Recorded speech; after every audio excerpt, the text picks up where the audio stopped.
السلام عليكم ورحمة الله وبركاته كلانتي wanaagsan asxaabay meel kasto aad naga daawanaysaan ciid mubaarak waa subaxnimo Arbaca taariikhduna ay ku beegan tahay 27 May sanadka 2026 qodobada barnaamijka aanu idinku soo gudbinayno waxaa ka mid noqon doona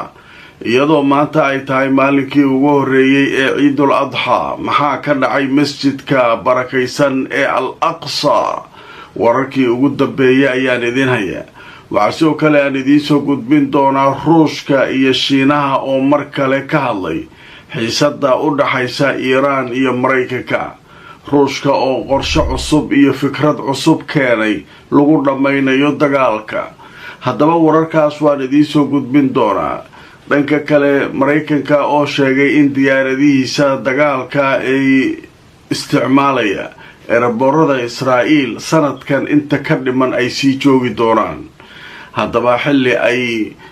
shirkadaha diyaaradaha rayidka Israa'iil ay ka cabanayaan diyaaradaha waaweyn ee Mareykanka ee buux dhaafiyay eraboorada Israa'iil haddaba wararkaas ayaynu barnaamijkeena ku soo qaadan doonaa inta aanu ku jirno wixii akhbaarada ee soo kordhana waan idinla socodsiin kulanti wanaagsan asxaabay meel kasto aad naga daawanaysaan ku soo dhawaada barnaamijkeennii ugu horeeyay maanta oo Arbaca taariikhduna ay tahay 27 May ciid mubaarak asxaabay meel kasto aad naga daawanaysaan ciid wanaagsan haddaba barnaamijka waxaynu ku faahfaahin doonaa wararkii ugu waaweynaa ee soo kordhay tan iyo intaynu kala maqnayn haddaba waxaynu ku bilaabaynaa masjidka barakaysan ee Al-Aqsa iyadoo maanta ay ahayd maalinkii ugu horeeyay Ciidul Adha maxaa ka dhacay halkaas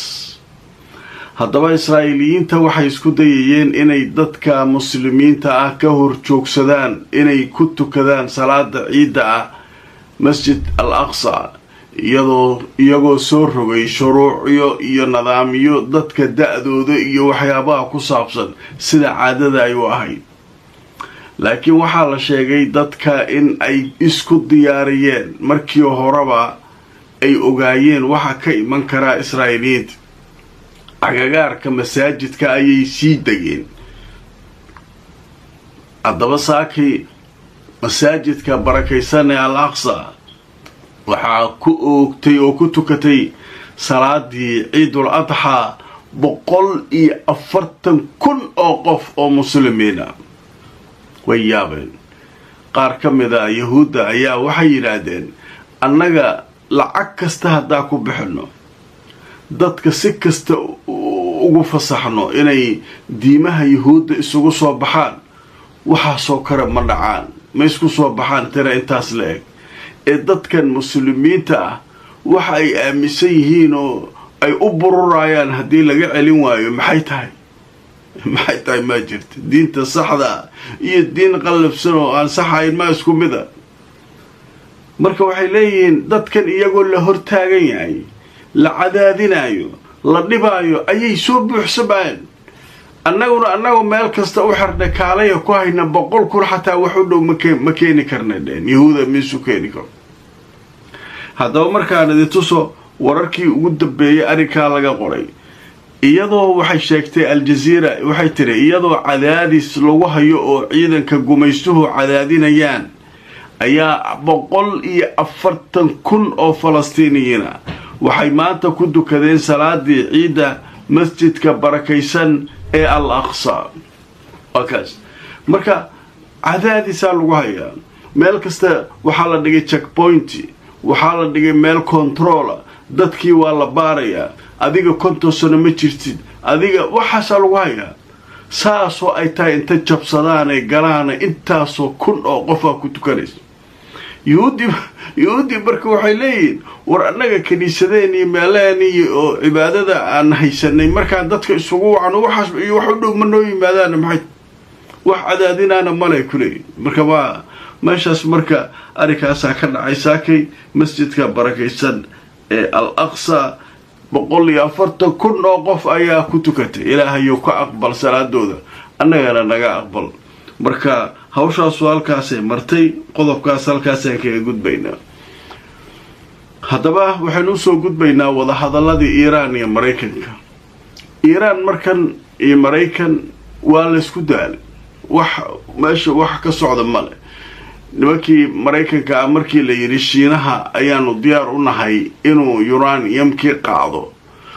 oo damaanad ka qaado heshiiska uu ka gaabsadayba Trump iyo kooxdiisu wax jawaab ay ka soo saareen maba lahaayo ilaa hadda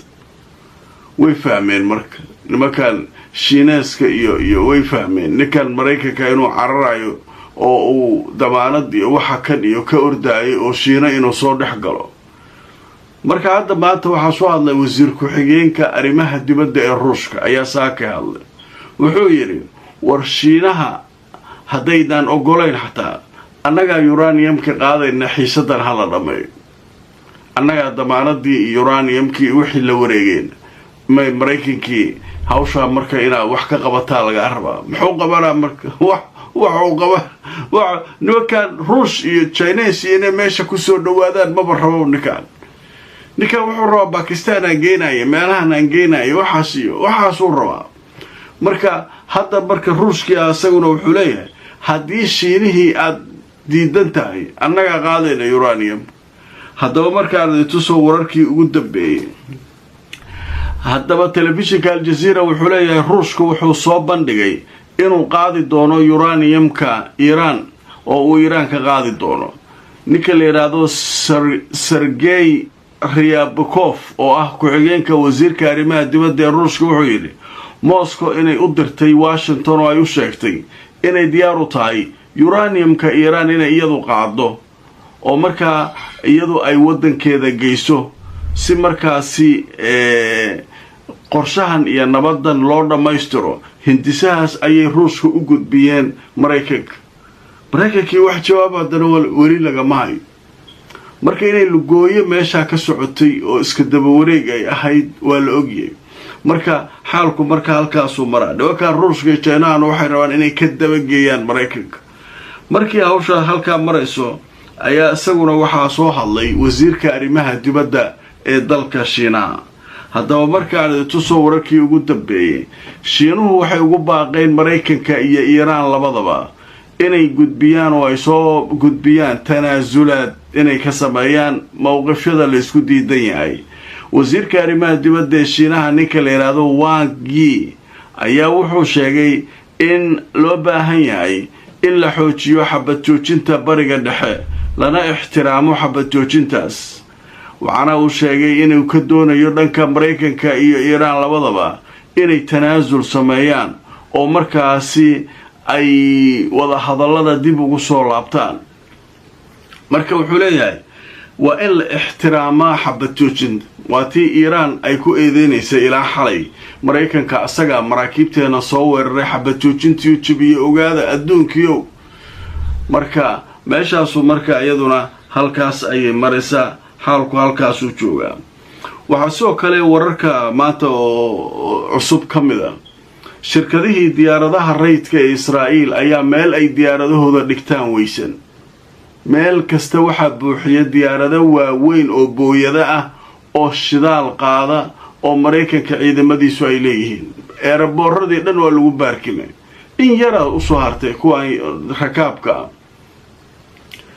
yahuudi marka waxay leeyihiin maraykankan dagaalna kuma jiro dagaal ma socdo had ee eeraboorrada noo baneeyo meelihiisa kala ha tago maraykankii marka waxaa laga soo cayriyay wadamadii khaliijka oo dhan waxay dhaadeen adeero naga tag diyaaradaha waxa naga qaado hadhow Iran yeesan annagu nagta naga saaray marka asagii dhan wuxuu isugu tagay Israa'iil marka maraykanku waray soo saareen waxay yiraahdeen sanadkan inta ka dhiman meel la uga socono male diyaaradii joogaysi tii baxaysa u taala meesha waa degnaa dhehnanag marka buuqaasa marka wuxuu ka dhex taagan yahay diyaaradihii Israa'iil iyo diyaaradihii militariga maraykanka leeyahay iyaguna haddaba marka waan idin soo wararkii ugu dambeeyay hay-adda wararka u faafisa rasmiga Israa'iil waxay sheegtay iyadoo markaa soo xiganaysa hay-ado dhinacyo ammaana in maraykanka ay markaasi u sheegeen inay sii joogi doonaan ciidankooda Israa'iil ilaa sanadka inta ka dhiman waxaana ay sheegeen in ay diyaaradooda halka ay ooli doonaan oo aan la qaadi doonin ilaa inta xaaladdu ay dhan uga baxayso. marka hadda waxay leeyihiin maraykanka waxaa lagu jiraa xabad joojin, xilli kastaa dagaal dhici karaa, ma diyaarada maanta oo dhan soo qaadi karnaa, keeni karnaa, meel kaloo geynana male, meeshaasee noo yaalayay leeyihiin. marka warkaas isaguna wararka cusub oo ka mid yahay. dhanka kale iiraaniyiinta waxaa hadlay ciidanka ilaalada kacaanka iiraan, mas-uuliyiin ka tirsan waxay yidhaahdeen shalay waxay jebiyeen maraykanka xabad joojinta, waa dul qaadanay oo adduunkii oo dhan baa nagu hagoogtay oo yidhi war joojiye, laakiin mar kale ma u dul qaadan doono. ogaada haddii maraykanku ay isku dayaan xabad joojin inay jebiyaan, inaan ka aamusno suuragal maaha. marka maraykanku ha ogaadeen, adinkuna ogaada, haddii ay dhacdo in mar kale ciidankeenna oo meel jooga ay maraykanku dhibaateeyaan, annagu waxaan u qaadanaynaa in xabad joojintii burburtay, dagaalkii lagu laabto. iiraaniyiintii aba celcelisa macalinka weyn waa yaaban yahay. marka hawshaasu halkaasay baraysaa. qodobadaas waxay ahayd kuwii ugu waaweynaa ee saakay oo ciida saaran warbaahinta. haddaba inta aanu ku jirnay maxaa soo kordhay, qadar xayeysiisa kadib ayaanu u gudbido. kulanti wanaagsan asxaabay meel kastood naga daawanaysaan, waxaynu maraynaa qaybihii ugu dambeeyey barnaamijkeenii ugu horreeyey maanto Arbacaa. mar kale waxaan idin leenahay ciid mubaarak. haddaba wararka soo kordhay intaanu barnaamijka ku jirnay waxaa ka mid ah Al-Jazeera waxay leedahay mas-uul ka tirsan Iiraan ayaa wuxuu sheegay in labada dhinacba ay Iiraan diyaar u tahay, wadaxaajoodkuna in si dhaba loo galo ay diyaar u tahay, in dagaalka haddii la aado la yidhaahna ay diyaar u tahay oo ciidankeedu mar walba ay difaac ku jiraan. waxayna ugu baaqday dhexdhexaadiyaashu inay feejignaadaan oo maraykanku ayay ku eedeynaysaa Iiraan inaan la aamini karin oo lugooye iyo dhibaato u wado. marka arrinkaasu waa cusub yahay, wararka soo kordho ka mid yahay. dhanka kale Xisbullah iyo Israa'iil ayaa iyaguna dagaalamaya dhanka koonfurta Lubnaan. Xisbullah waxay sheegeen 32 bartilmaameed oo ciidanka Israa'iil ay ku sugnaayeen in 24 saac ee lasoo dhaafay ay weerareen, iyadoo dhanka kalena Israa'iil ay weeraro cirka ku qaaday dhowr goobood oo ka tirsan koonfurta Lubnaan. marka halkaas iyaduna jugtaa la iska gelinaya. wararkaas ayaa ugu waaweynaa barnaamijkaygii ugu horreeyey maanta oo Arbacaa. mar kale waxaan idin leenahay asxaabay ciid mubaarak. inta aan mar kale kulmayno like gareeyo oo share gareeyo barnaamijka. nabadgelyo.